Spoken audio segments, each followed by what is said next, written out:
Qu'est-ce que signifie un-nikah dans la langue arabe? Un-nikah huwa ad-damm wal-jam', c'est le fait de rassembler et de réunir. Lorsque tu dis tanakahat al-ashjar, c'est-à-dire que les arbres se sont regroupés et réunis les uns des autres. Au fi shar'i, et concernant la définition de un-nikah, du mariage au niveau de la religion, c'est un contrat ou un acte qui a été établi par Allah et par son prophète sallallahu alayhi wa sallam, qui autorise à un homme de jouir d'une femme et à une femme de jouir d'un homme, de jouir dans tous les sens du terme. Et concernant kalimat al-nikah, le terme nikah en arabe, plutôt dans le Coran, a été cité en voulant dire deux choses différentes. La première chose, nikah signifie dans le Coran le contrat, l'acte de mariage. Al-aqd, comme Allah subhanahu wa ta'ala dit, وَلَا تَنْكِحُوا مَا نَكَحَ آبَاؤُكُمْ مِنَ النِّسَاءِ. Allah subhanahu wa ta'ala dit, et ne vous mariez pas avec celles dont vos pères se sont mariés. Et ici, le terme marié, qu'est-ce qu'il signifie? Le terme nakaha, ay aqada. Ay aqada. Car le terme nikah, dans le Coran, il signifie deux choses. Soit le fait de faire un contrat de mariage, un acte de mariage, ou bien les rapports intimes avec sa femme. Ce sont les deux sens présents dans le Coran. La preuve du premier sens, le fait de faire un contrat et de se marier, c'est la parole d'Allah lorsqu'il dit وَلَا تَنْكِحُوا مَا نَكَحَ آبَاؤُكُمْ مِنَ النِّسَاءِ. Et ne vous mariez pas avec des femmes dont vos pères se sont mariés. Donc toutes les femmes ou la femme avec qui ton père s'est marié, il ne t'est pas autorisé de te marier avec elle. Supposons que ton père se marie avec une seconde épouse et que l'acte de mariage est valide, c'est-à-dire qu'il y a eu l'accord du tuteur et il y a eu la présence de deux témoins. Si l'acte de mariage est valide, alors cette femme, il t'est interdit à toi de te marier avec elle. Et ceci, que ton père ait consommé le mariage ou qu'il ne l'ait pas consommé. Et ce jugement est valable aussi, ce jugement est valable concernant les femmes qui se sont mariées avec ton père ou avec ton grand-père ou arrière-grand-père. Et en montant, de ton père en montant. Tous ceux qui sont tes grands-parents en montant, eh bien, les femmes avec qui ils se sont mariés, il t'est interdit à toi de te marier. Ou réciproquement? Non? Réciproquement aussi.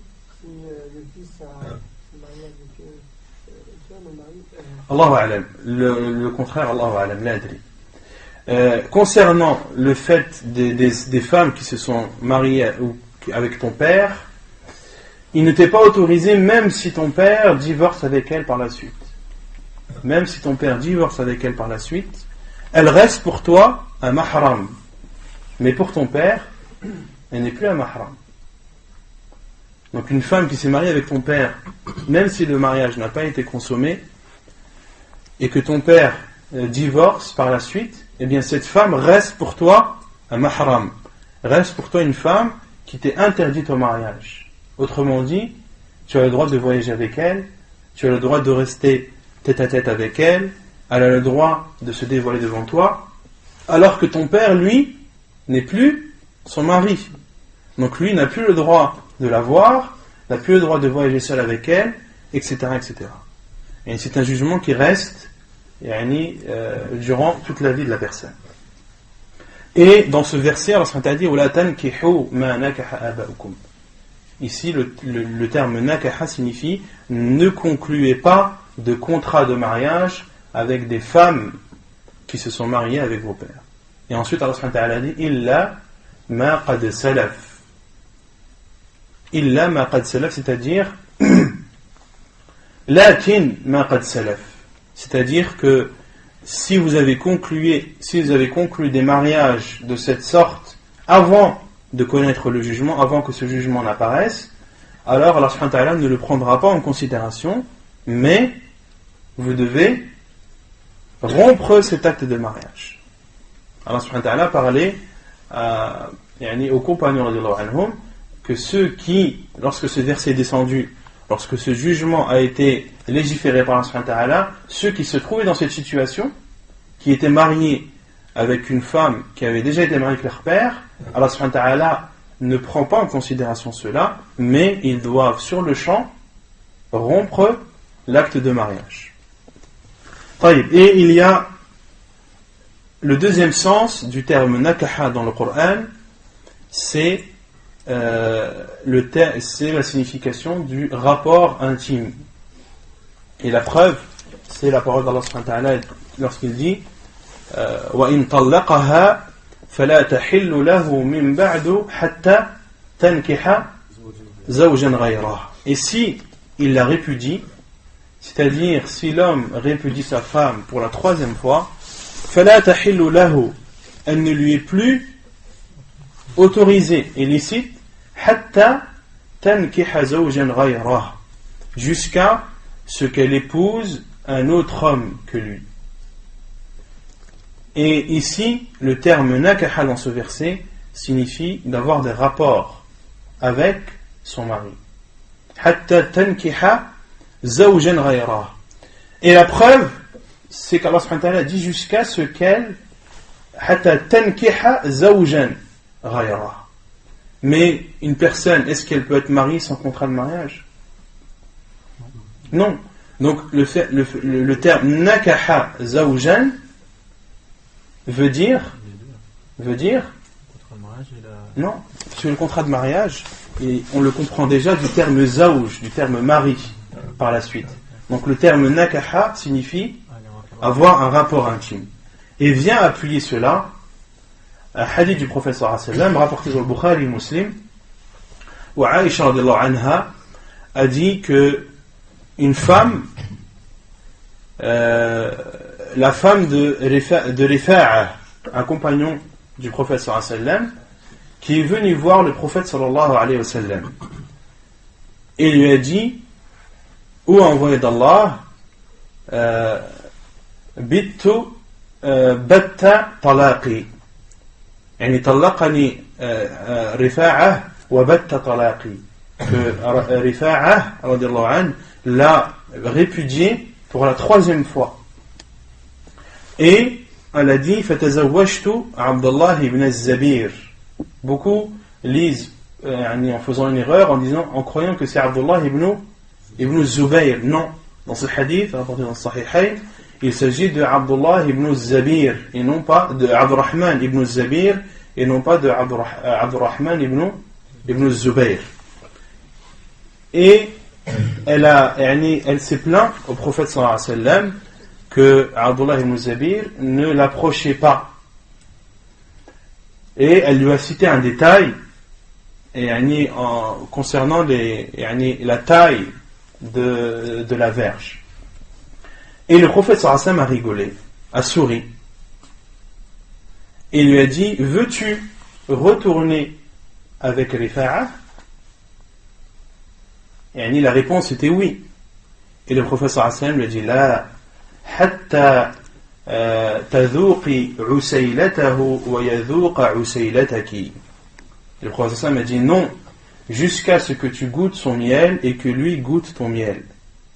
Autrement dit, jusqu'à ce que le rapport ait été fait, jusqu'à ce que le mariage soit consommé.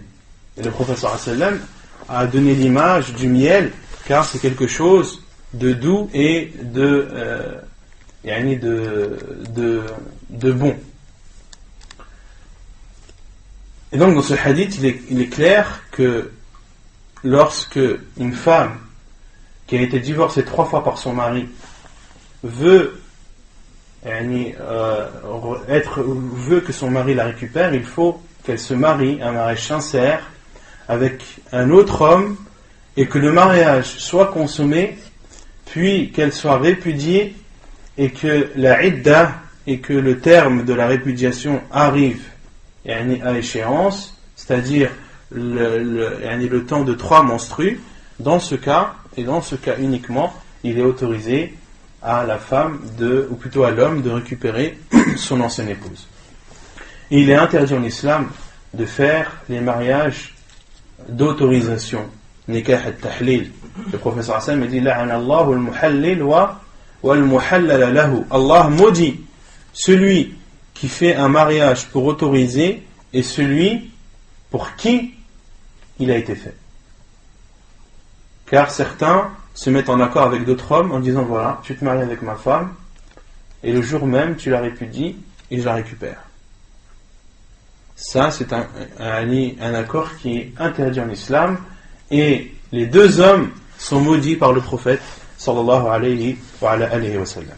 Donc, pour généraliser, le terme nakaha, lorsqu'il est suivi d'une personne étrangère, eh bien, il signifie le fait de faire un acte de mariage. Lorsque tu dis nakahtu binta fulan,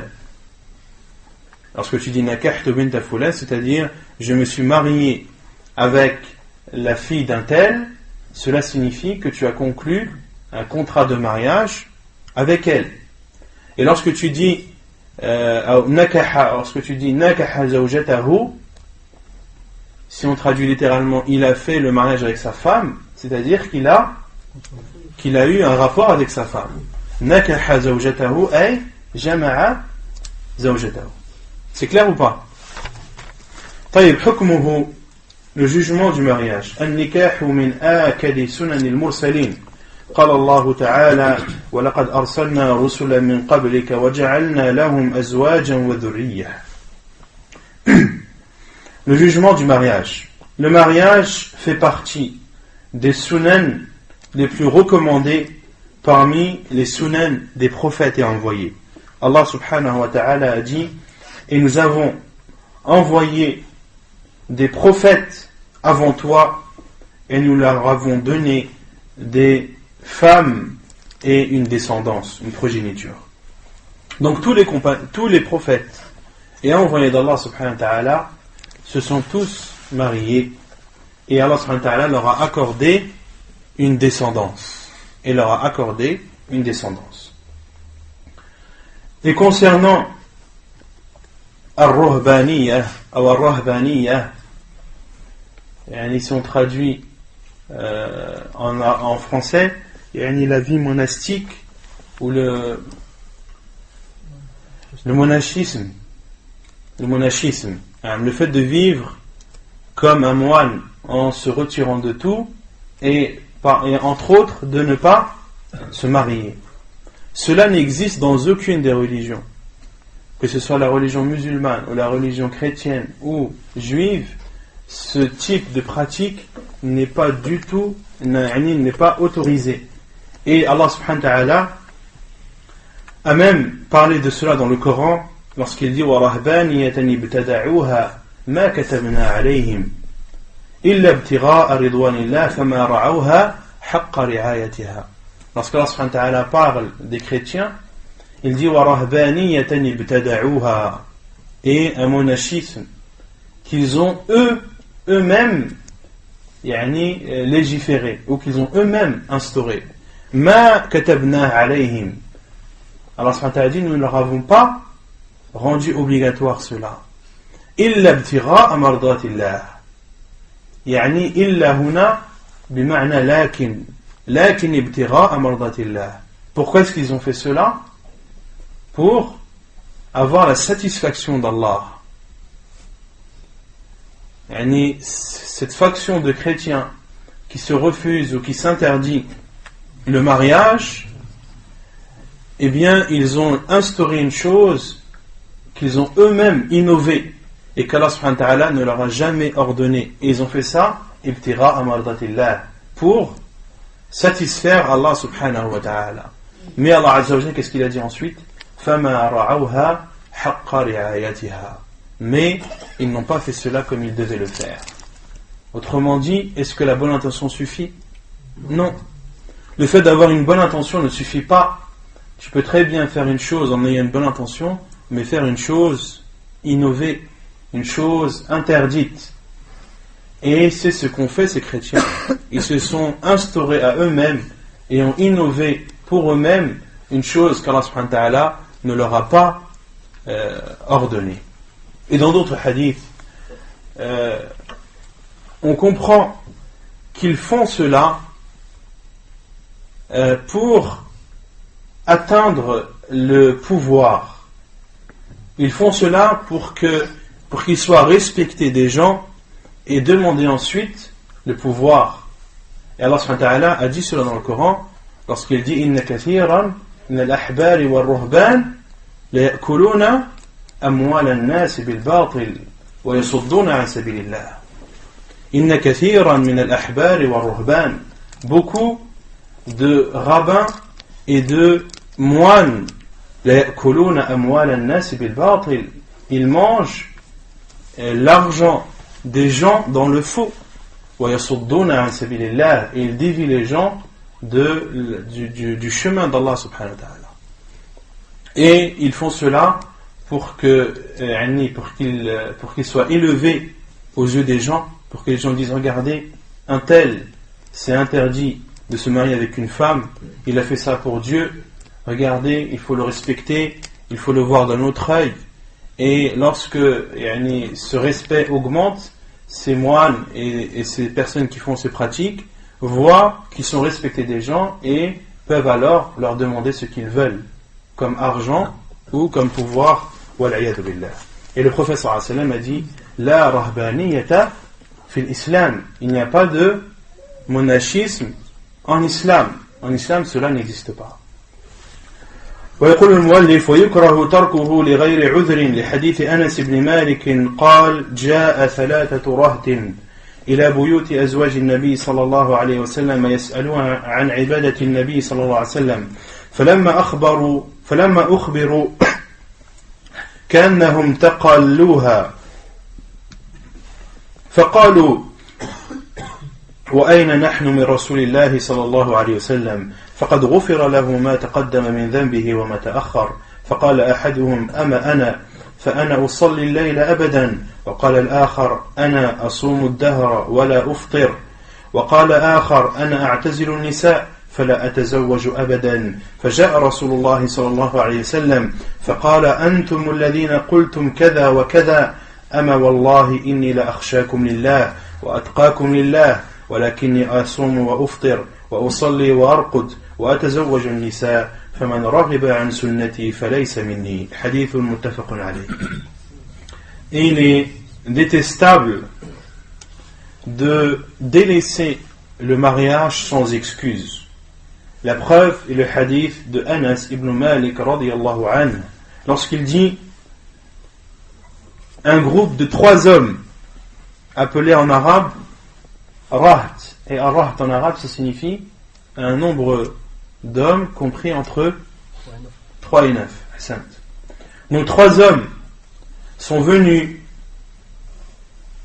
demander aux femmes du prophète sallallahu alayhi wa sallam sur l'adoration du prophète sallallahu alayhi wa sallam. Comment est-ce que le prophète sallallahu alayhi wa sallam adorait son Seigneur? Et lorsqu'ils ont été informés des adorations et de la façon dans laquelle le prophète sallallahu alayhi wa sallam adorait Allah azza wa jal, ka'annahum taqalluha, comme s'ils ont constaté que cela était peu à leurs yeux.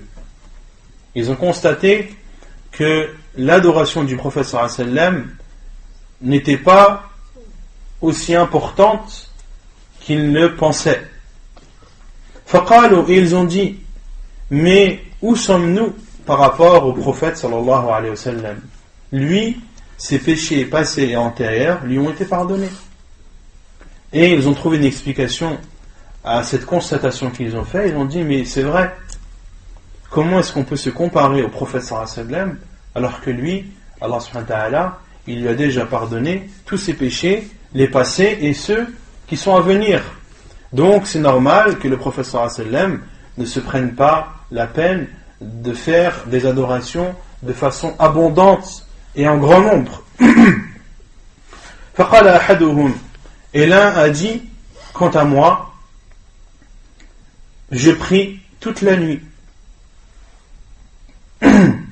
Et l'autre a dit, et moi je jeûne toute l'année et je ne mange pas. Et un autre a dit, et le troisième a dit, quant à moi, je m'abstiens des femmes et je ne me marierai jamais. فجاء رسول الله صلى الله عليه وسلم. Puis ces paroles sont venues aux oreilles du prophète sallallahu alayhi wa sallam. Puis est venu, et dans une autre version du hadith, le prophète sallallahu alayhi wa sallam قام فخطب الناس وحمد الله عز وجل. Le prophète sallallahu alayhi wa sallam, lorsqu'il a entendu ça dans une autre version, il s'est levé et a parlé solennellement aux gens et a fait les éloges d'Allah subhanahu wa ta'ala. Et dans ce hadith, il est dit, Antum alladhina qultum kada wa kada. Le prophète sallallahu alayhi wa sallam est venu, il leur a dit, est-ce vous qui avez dit telle et telle parole? Et le prophète sallallahu alayhi wa sallam a dit, quant à moi, je jure par Allah que je suis parmi vous celui qui craint le plus Allah. Wa atqakum lillah, celui qui a plus de crainte envers Allah et celui qui le craint le plus. Walakinni asum wa uftir, mais quant à moi, je jeûne et je mange. Wa usalli wa arqud, je prie et je dors. Wa atazawwaju an-nisa, et je me marie avec les femmes. Faman raghiba an sunnati falaysa minni, et celui qui se dévie de ma sunna, celui qui se dévie de ma voie, de la voie que j'ai empruntée, falaysa minni, il ne fait pas partie de moi. Et dans ce hadith, le prophète sallallahu alayhi wa sallam a été catégorique et a montré de façon claire que le fait d'abuser dans la religion n'est pas une chose demandée, c'est même une chose interdite. Et ceux qui abusent dans la religion, ceux qui se forcent à faire des choses dont ils n'ont pas la possibilité ou la capacité de faire, eh bien ces personnes, leur sort se terminera d'une des deux façons. Soit ils vont tout lâcher, ou bien alors ils vont revenir à la vérité. Et la vérité, c'est le juste milieu. Un musulman est toujours dans le juste milieu. Il n'abuse pas et il ne délaisse pas. Il n'est pas dur dans ses pratiques, mais il ne se laisse pas aller non plus. Et celui qui est dur dans ses pratiques, celui qui veut s'abstenir de se marier pour Allah, et il a une bonne intention en le faisant, mais l'acte qu'il le fait n'est pas accepté en islam, celui qui veut prier toute la nuit, ou celui qui veut jeûner toute l'année, on avait vu les hadiths du prophète sallallahu alayhi wa sallam, quant à celui qui jeûne toute l'année, qu'est-ce que le prophète sallallahu alayhi wa sallam a dit? La sama wa la aftar. Celui qui jeûne toute l'année, le prophète sallallahu alayhi wa sallam a dit, il n'a pas jeûné, ni il n'a jeûné, ni il n'a mangé. Ni il n'a jeûné, c'est-à-dire que son jeûne n'est pas accepté de lui, et ni il n'a mangé, c'est-à-dire qu'il n'a pas mangé. Autrement dit, il s'est fait du mal pour rien du tout. Il s'est fait du tort pour rien. Et celui qui est dur envers lui, celui qui est dur envers la religion, eh bien Allah subhanahu wa ta'ala est dur envers lui. D'accord? Donc, le prophète sallallahu alayhi wa sallam, lorsqu'il a vu cette dureté, l'a condamné. Et l'a condamné solennellement, en se levant et en parlant aux gens, en leur disant que celui qui dévie de la sunna du prophète sallallahu alayhi wa sallam, eh bien, il ne fait pas partie de lui.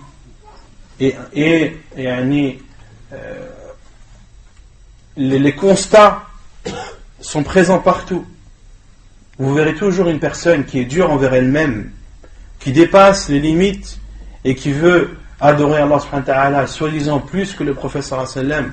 Vous verrez, soit cette personne revient à la vérité et au juste milieu, et c'est ce qu'on lui souhaite, ou soit, wal'iyadu billah, elle sort du chemin et elle s'égare. Combien ont commencé leur pratique et ont voulu tout faire d'un coup? Et ceux qui veulent tout faire d'un coup, quelle est leur fin? Ils délaissent tout d'un coup. comme celui qui va apprendre la science en une seule fois, eh bien il la perdra en une seule fois. Le musulman doit toujours voir le juste milieu. Et quand vous voyez les gens de la sunna, les gens qui suivent nos pieux prédécesseurs, ils sont toujours dans le juste milieu. Quel que soit le domaine, quel que soit le sujet, que ce soit dans le fiqh, que ce soit dans la croyance, que ce soit dans les adorations, dans tous les domaines, vous verrez toujours les gens de la vérité qui sont dans le juste milieu. Et le prophète sallam a ici, et les savants ont déduit qu'il était détestable pour celui, voire interdit, pour celui qui n'a pas d'excuse de ne pas se marier. Celui qui n'a pas d'excuse de ne pas se marier. Celui qui n'a pas d'excuse, il lui est fortement recommandé de se marier. ويجب على القادر عليه إذا خشي على نفسه العنت لأن الزنا حرام وكذلك ما يؤدي إليه وما هو مقدمة له فمن خشي على نفسه الوقوع في هذا وجب عليه رفعه عن نفسه فإن كان لا يندفع إلا بالنكاح وجب عليه ذلك. Et il est obligatoire pour celui qui en a la possibilité et qui a peur pour sa personne de commettre l'adultère ou la fornication, c'est pour lui une obligation, car l'adultère ou la fornication est interdite, et également tout ce qui amène à la fornication est interdit, ou tout ce qui est une porte à la fornication est interdit, car Allah subhanahu wa ta'ala dit وَلَا تَقْرَبُوا الزِّنَا, et n'approchez pas l'adultère. Allah subhanahu wa ta'ala n'a même pas dit ne faites pas l'adultère. Ça c'est une chose qui est catégorique. Non, aucun débat n'est accepté sur ce sujet. Allah subhanahu wa ta'ala a dit wala taqrabu. Ce qui nous est interdit, c'est déjà de ne pas approcher l'adultère. Donc tout ce qui pourrait t'approcher ou t'emmener à l'adultère est interdit. Quant à l'adultère, cela est interdit d'office. فمن خشي على نفسه الوقوع في هذا وجب عليه رفعه عن نفسه.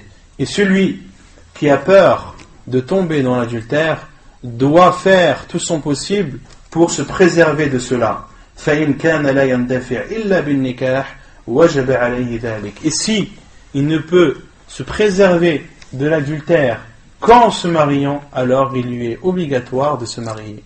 Car il y a une règle en islam qui dit ما لا يتم الواجب به ما لا يتم الواجب إلا به فهو واجب. Lorsque pour faire une chose obligatoire, tu dois en faire une autre, eh bien cette chose que tu dois faire est obligatoire. Yani, de s'abstenir de l'adultère, est-ce que c'est une chose obligatoire? Oui. Et lorsque tu te retrouves dans un cas où le seul moyen pour toi de te préserver de l'adultère, c'est de te marier, alors le mariage est obligatoire. Non. L'adultère et la fornication, c'est la même chose ou c'est la même chose? Concernant la fornication, c'est pour celui qui n'est pas marié. Et on parle d'adultère lorsque la personne est mariée. C'est la différence entre l'adultère et la fornication. Marié ou c'était marié? Non, celui qui est marié ou qui a été marié. Non, ça veut dire une personne qui a peur de commettre l'adultère, il doit se marier. Non. Une personne qui a peur de commettre l'adultère, il doit se marier. Bien sûr. Si le fait qu'il soit marié avec une seule femme ne lui suffit pas,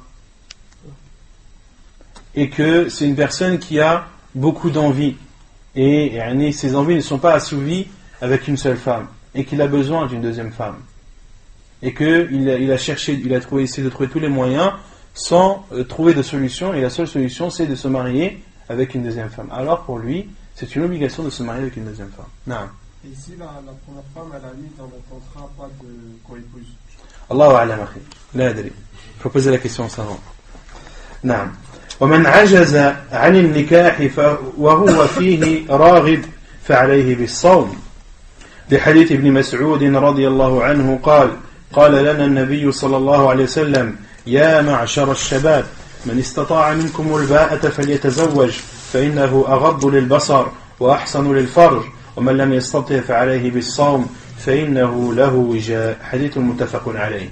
Et celui qui n'a pas la possibilité de se marier malgré qu'il en ait la grande envie, alors il doit jeûner. La preuve est le hadith de Abdullah ibn Mas'ud radiyallahu anhu qui dit, le prophète sallallahu alayhi wa sallam nous a dit: ô vous les jeunes, celui d'entre vous qui a la capacité ou qui a les moyens, alors qu'il se marie. فَإِنَّهُ أَغَضُّ لِلْبَصَرِ, car le mariage aide à baisser le regard, وَأَحْسَنُ لِلْفَرْجِ, et à préserver les organes génitaux, وَمَنْ لَمْ يَسْتَطِعْ فَعَلَيْهِ بِالصَّوْمِ, et celui qui n'a pas la possibilité de se marier, alors qu'il jeûne, فَإِنَّهُ لَهُ وِجَاء, car ce jeûne sera pour lui une protection. Hadith authentique rapporté par Al-Bukhari et Muslim. Et les savants, lorsqu'ils parlent de la capacité, ils parlent de la capacité physique et de la capacité financière, d'avoir les moyens physiques et financiers de se marier.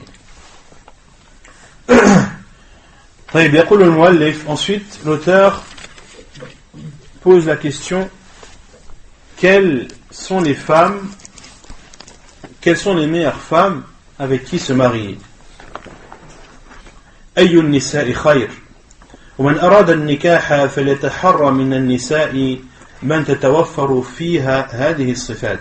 Et celui qui a l'intention ou qui a le désir de se marier, alors qu'il recherche parmi les femmes celles qui ont les qualités suivantes. أولا أن تكون ذات دين لحديث أبي هريرة رضي الله عنه عن النبي صلى الله عليه وسلم قال: تنكح المرأة لأربع: لمالها ولحسبها ولجمالها ولدينها فاظفر بذات الدين تربت يداك.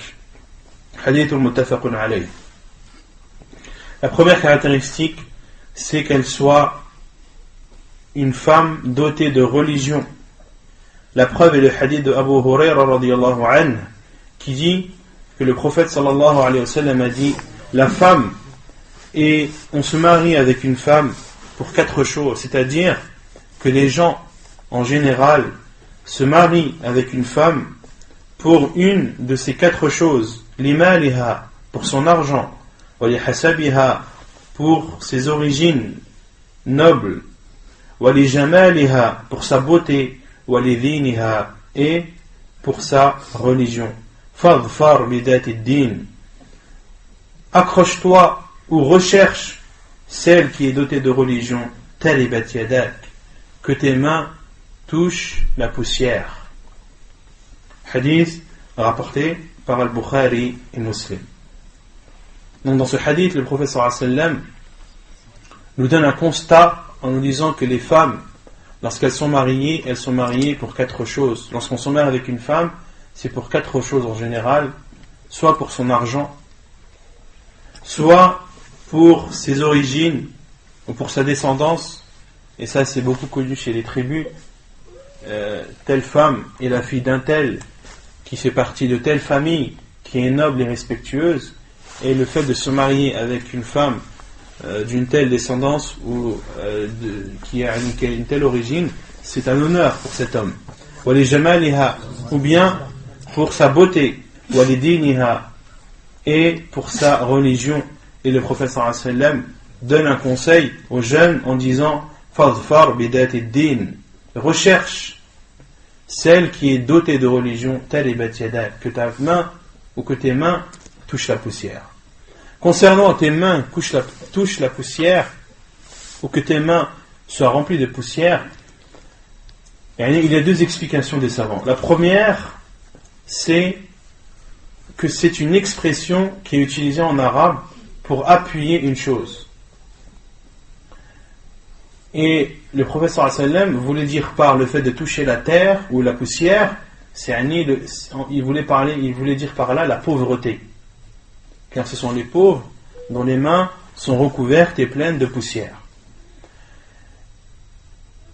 Certains savants ont dit que c'est une expression en arabe qui est utilisée mais qui n'est pas voulue. Et ce qui est voulu, c'est d'appuyer la chose. Et ils ont donné un exemple dans le hadith connu, le hadith de Mu'ad ibn Jabal, où le prophète sallallahu alayhi wa sallam lui a dit: Thakilatka ummuka ya Mu'ad, que ta mère te perde, au Mu'ad. وهل يكب الناس على وجوههم إلا حصائد ألسنتهم. Et les gens ne seront-ils pas jetés en enfer à cause des dégâts de leur langue? Et le professeur Hassan lui a dit Sakilatka ummuka ya Mu'ad, que ta mère te perde. Et al-thakla en arabe, c'est une femme qui a perdu son fils. Est-ce que le professeur Hassan a voulu pour la femme de la mère de Mu'ad qu'elle perde son fils? Non. C'est une expression qui est utilisée en arabe pour appuyer la chose, c'est-à-dire je t'affirme au Mu'ad et j'attire ton attention et prends en compte que les gens, la plupart des gens qui seront jetés en enfer, ce sera à cause des dégâts de leur langue. Et ici, c'est la même chose dans ce hadith. Le professeur Hassan a dit et recherche celle qui est dotée de religion, que tes mains touchent la poussière. Autrement dit, pour appuyer le fait et pour insister sur le fait que de rechercher la femme dotée de religion est ce qu'il y a de plus important. Et la deuxième explication des savants, ils ont dit taribat yadak, c'est-à-dire tes mains vont toucher la poussière si tu choisis une femme qui n'est pas dotée de religion. Autrement dit, choisis, recherche une femme dotée de religion, sinon tu connaîtras la pauvreté. Sinon tu connaîtras la pauvreté. Vous avez compris ou pas? طيب. ثانيا, la deuxième caractéristique, أن تكون بكرا إلا أن تكون له مصلحة في الثيب. لحديث جابر بن عبد الله رضي الله عنه قال: تزوجت امرأة في عهد رسول الله صلى الله عليه وسلم فلقيت النبي صلى الله عليه وسلم فقال: يا جابر تزوجت؟ قلت: نعم. قال: بكر أم ثيب؟ قلت: ثيب. قال: فهل بكرا تلاعبها؟ قلت: يا رسول الله إن لي أخوات فخشيت أن تدخل بيني وبينهن. قال: فذاك إذن إن المرأة تنكح على دينها ومالها وجمالها فعليك بذات الدين تربت يداك. حديث متفق عليه. La deuxième caractéristique, c'est que la femme soit vierge, sauf s'il y a un bien et un avantage dans le fait de se marier avec une femme qui n'est pas vierge. La preuve est le hadith de Jabir ibn Abdillah radiyallahu anhu qui dit: je me suis marié avec une femme au temps du prophète sallallahu alayhi wa sallam. J'ai rencontré le prophète sallallahu alayhi wa sallam et m'a dit: ô Jabir, t'es-tu marié? Je lui ai répondu oui. Il m'a dit: est-elle vierge ou non? Je lui ai répondu non, elle n'est pas vierge. قال فهل بكرا تلاعبها. Pourquoi ne te maries-tu pas avec une vierge afin que tu t'amuses ou que tu joues avec elle?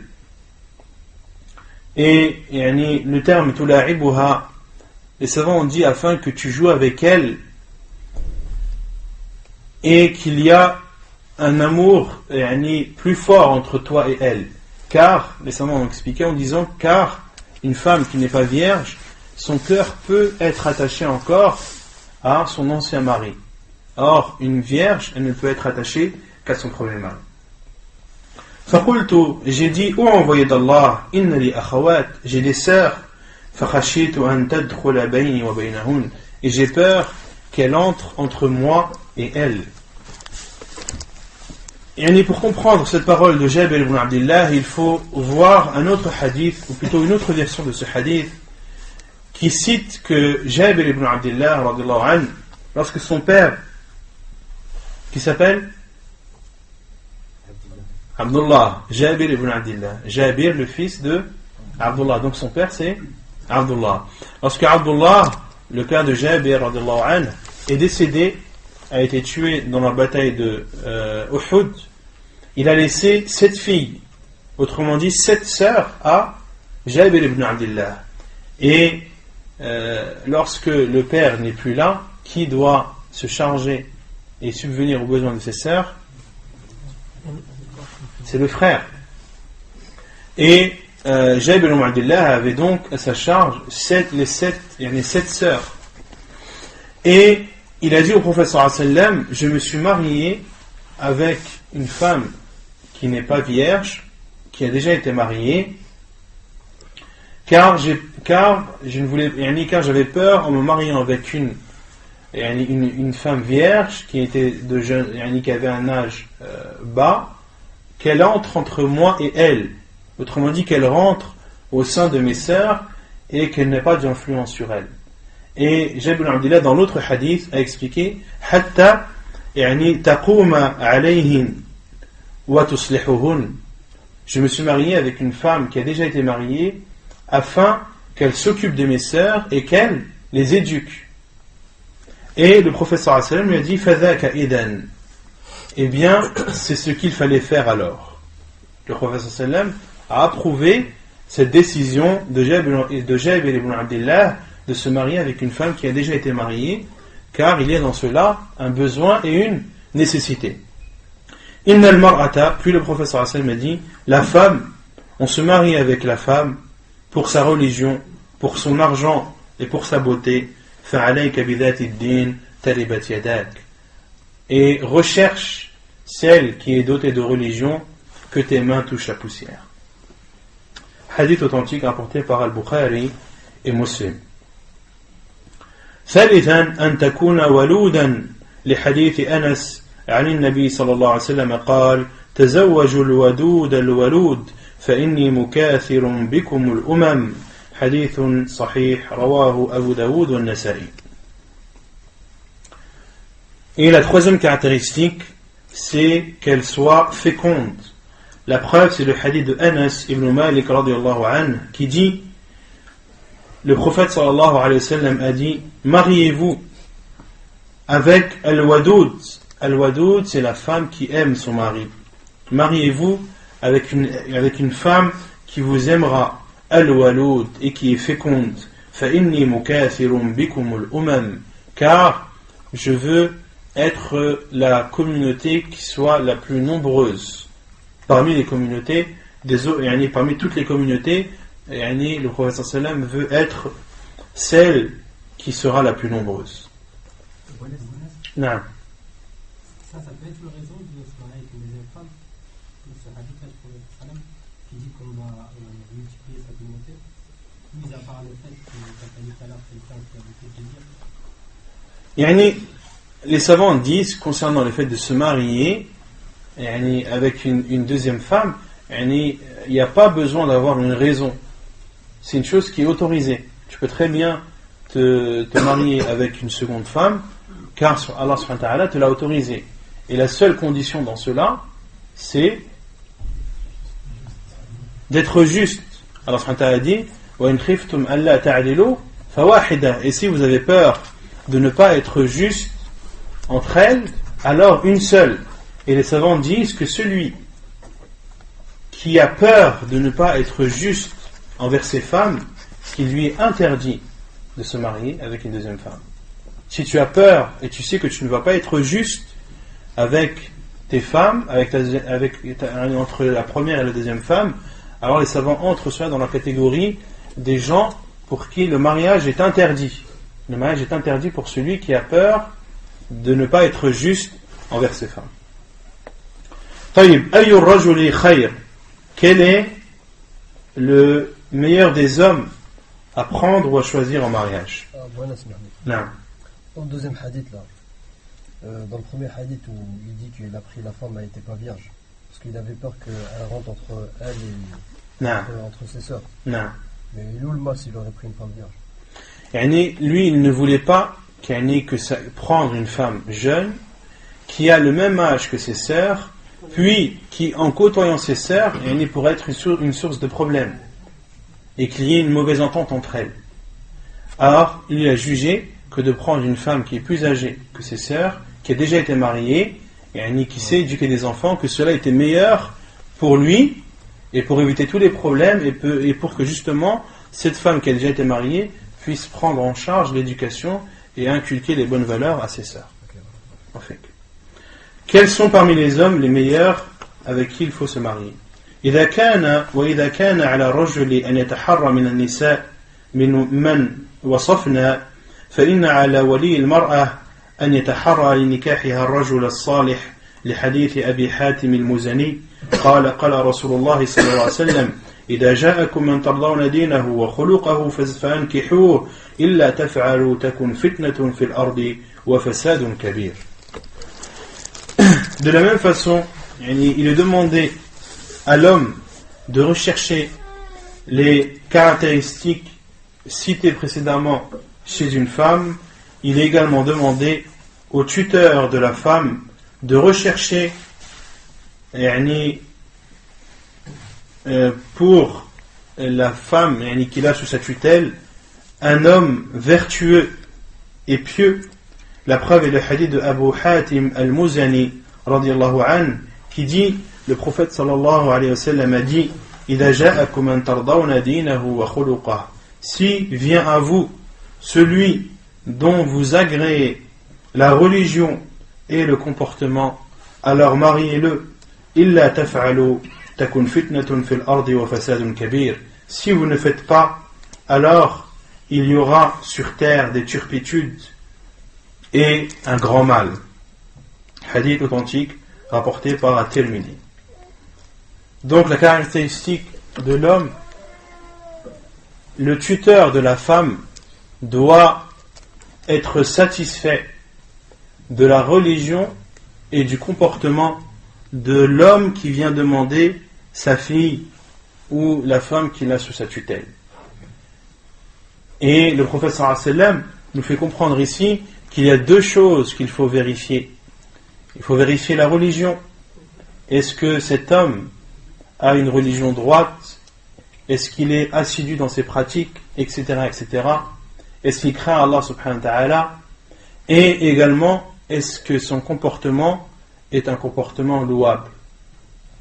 Et pour connaître le comportement de quelqu'un, il faut soit voyager avec lui, car combien de personnes, lorsque tu les côtoies, lorsqu'il est habitant, qu'il est chez lui, etc., tu vois en lui que du bien, mais à partir du moment où il voyage et que les épreuves commencent, car le professeur Sam a dit as-safaru qit'atun min al-'adab, que le voyage c'est une partie de supplice, c'est un supplice quelque part.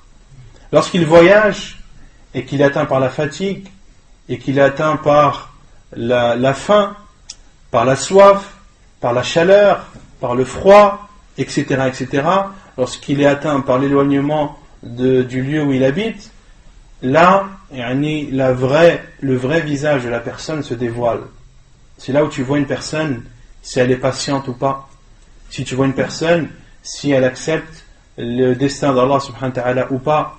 Si elle accepte les épreuves, comment elle se comporte envers les épreuves. Est-ce que c'est quelqu'un qui s'énerve ou pas? Est-ce que c'est quelqu'un qui se plaint ou pas? Etc., etc. Le voyage permet, lorsque tu voyages avec une personne, cela te permet de mieux connaître la personne. Et combien de personnes, lorsqu'elles ont voyagé avec d'autres, beaucoup de choses se sont dévoilées. Des choses qu'il n'aurait jamais suspectées se sont dévoilées devant ses yeux. Et un autre moyen de connaître une personne, c'est de travailler avec lui, d'avoir des relations commerciales avec lui. Et ça, malheureusement, on le voit beaucoup à notre époque.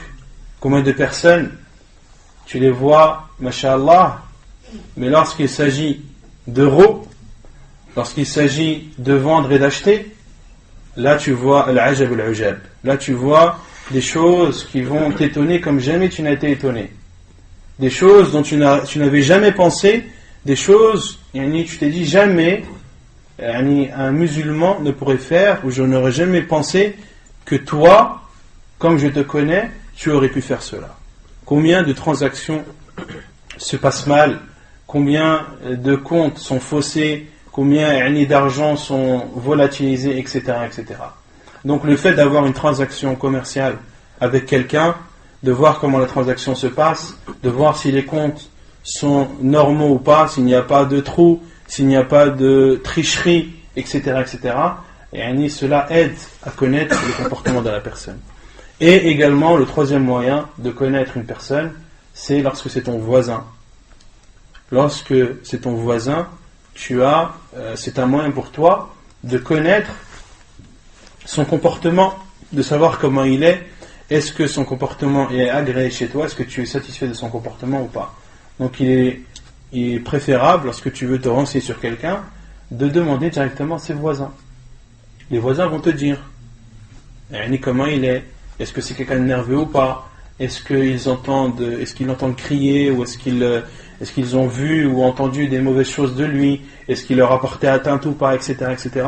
Et les voisins pourront te donner une image ou un avis sur la personne dont tu veux savoir. نعم. تفضل. الأمانة pour savoir ce qu'il en est. Il y a بعض الناس يعني véhicule يعني par rapport à l'amana, tu vois ce qu'on est la personne. C'est-à-dire l'amana. Par rapport à l'amana donnée ou là, s'il te la rend, il te la rend pas. Bien sûr. Après, si c'est une personne à qui tu as confié un dépôt, ou à qui on a confié un dépôt, ou à qui beaucoup de personnes ont confié un dépôt et que le dépôt n'a pas été préservé comme il se doit, ou qu'il a été égaré, etc. Ça, c'est une preuve que la personne n'est pas. Il y a un manque dans son comportement, dans la sincérité et dans la responsabilité.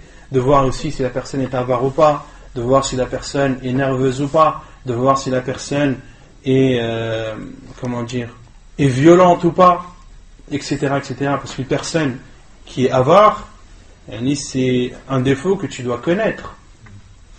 Tu ne vas pas, c'est un danger, ou ce serait un mal de donner ou d'accepter le mariage avec un homme qui est avare. Tu sais qu'il ne subviendra pas aux besoins de sa femme, ou qu'il va penser qu'à lui, qu'il va manger et laisser sa femme dans le besoin, etc., etc. Une personne qui est avare, ça peut être un moyen ou une excuse de refuser un mariage. ولا بأس بأن يعرض الإنسان ابنته أو أخته على أهل الخير لحديث ابن عمر أن عمر بن الخطاب حين تأيمت حفصة بنت عمر من خنيس بن حذافة السهمي وكان من أصحاب رسول الله صلى الله عليه وسلم فتوفي بالمدينة فقال عمر بن الخطاب أتيت عثمان بن عفان فعرضت عليه حفصة فقال سأنظر في أمري فلبثت ليالي ثم لقيني فقال قد بدا لي أن لا أتزوج يومي هذا قال عمر فلقيت أبا بكر الصديق فقال إن شئت زوجتك حفصة بنت عمر فصمت أبو بكر فلم يرجع إلي شيئا وكنت أوجد عليه مني على عثمان فلبثت ليالي ثم خطبها رسول الله صلى الله عليه وسلم فأنكحتها إياه فلقيني أبو بكر فقال لعلك وجدت علي حين عرضت علي حفصة فلم أرجع إليك شيئا قال عمر قلت نعم قال أبو بكر فإنه لم يمنعني أن أرجع إليك فيما عرضت علي إلا أني كنت علمت أن رسول الله صلى الله عليه وسلم قد ذكرها فلم أكن لأفشي سر رسول الله صلى الله عليه وسلم ولو تركها رسول الله صلى الله عليه وسلم قبلتها حديث صحيح رواه النسائي والبخاري كذلك قبلتها؟ نعم il manque manque ouais, moi il manque le pas قبلتها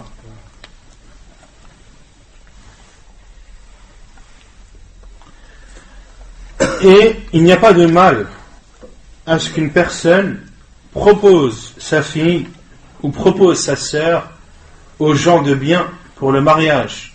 La preuve est le hadith de Ibn Umar radiyallahu anhu qui dit que Umar ibn al-Khattab radiyallahu anhu, lorsque sa fille Hafsa bint Umar a perdu son mari, Khunais ibn Hudhafata as-Sahmi, qui faisait partie des compagnons du prophète sallallahu alayhi wa sallam, qui est mort à Médine après la bataille de Badr, lorsque la idda, lorsque le terme des 4 mois et 10 jours a été terminé, Omar al-Khattab radiallahu anhu, qui est le père de Hafsa radiallahu anha, est venu voir Uthman ibn Affan et lui a proposé Hafsa. فقال, et Uthman ibn Affan radiallahu anhu a dit, سأنظر في أمري, je vais réfléchir.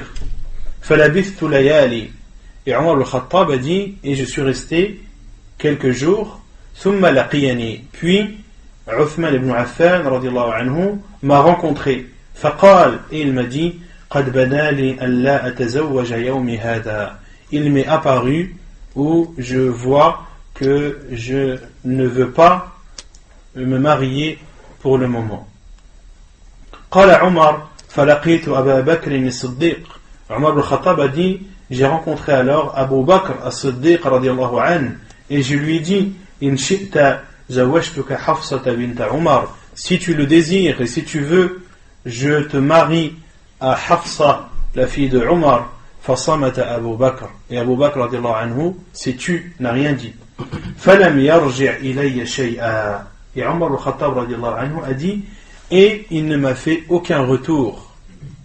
Depuis que Omar al-Khattab radiallahu anhu a proposé sa fille Hafsa radiallahu anha à Abu Bakr radiallahu anhu, Abu Bakr s'est tu et ne lui a plus donné de nouvelles. وكنت أوجد عليه مني على عثمان, et j'étais plus énervé contre lui que contre Uthman radiallahu anhu. Et les savants ont dit que Omar al-Khattab radiallahu anhu était plus énervé contre Abu Bakr que sur Abu Bakr que sur Uthman radiallahu anhu, car pour deux choses, soit parce que Abu Bakr radiallahu anhu était très proche de Omar al-Khattab, et le fait que Abu Bakr ne dise rien, se taise et blessé Omar radiallahu anhu, ou bien c'est le fait que Abu Bakr radiallahu anhu s'est tu et n'est pas répondu. Quant à Uthman, lui, il a donné sa réponse en disant qu'il ne désirait pas pour le moment se marier. فلبثت ليالي, puis Omar al-Khattab radiallahu anhu a attendu quelques jours. ثم خطبها رسول الله صلى الله عليه وسلم فانكحتها إياه, puis quelques jours après, le prophète sallallahu alayhi wa sallam a demandé en mariage Hafsa bint Omar, et Omar al-Khattab a marié sa fille au prophète sallallahu alayhi wa sallam. Puis Omar radiallahu anhu dit فلقيني Abu Bakr, et Abu Bakr m'a rencontré par la suite et m'a dit لعلك وجدت علي حين عرضت علي حفصة فلم أرجع إليك شيئا. Peut-être que tu es énervé contre moi lorsque tu m'as proposé ta fille Hafsa et que je ne t'ai donné aucun retour.